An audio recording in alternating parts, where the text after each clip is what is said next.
A symphony of stars, a story to unfold. Villagers trembled, but the elders, desperate and stubborn, said, "We will not give up. There are still 6 hunters left."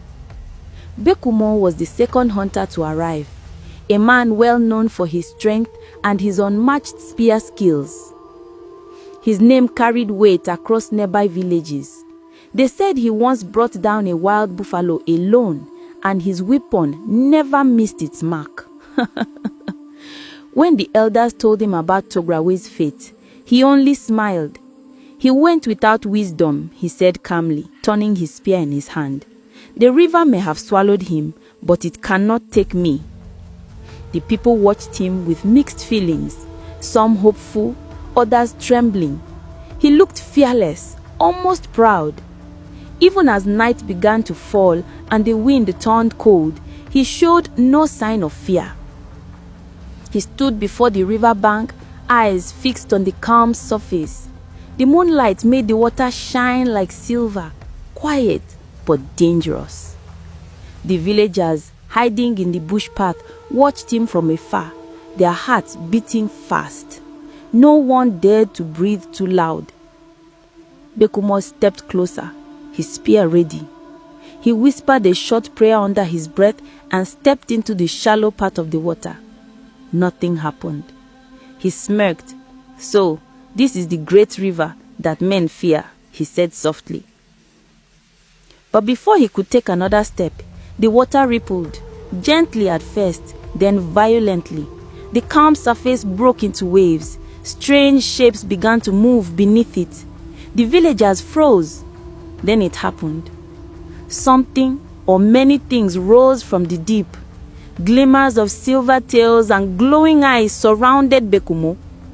The river came alive, swirling around him like a storm.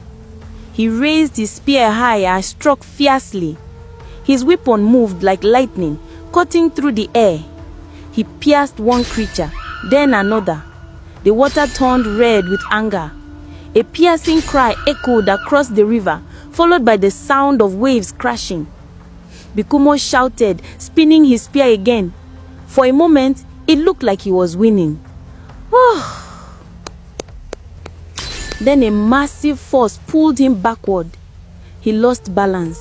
His spear slipped. He tried to grab it back, but another strong current wrapped around his legs, dragging him deeper. He fought, gasping for air, struggling to rise, but the river was stronger, far stronger. The villagers hiding in the bushes began to cry. One shouted, "Run!"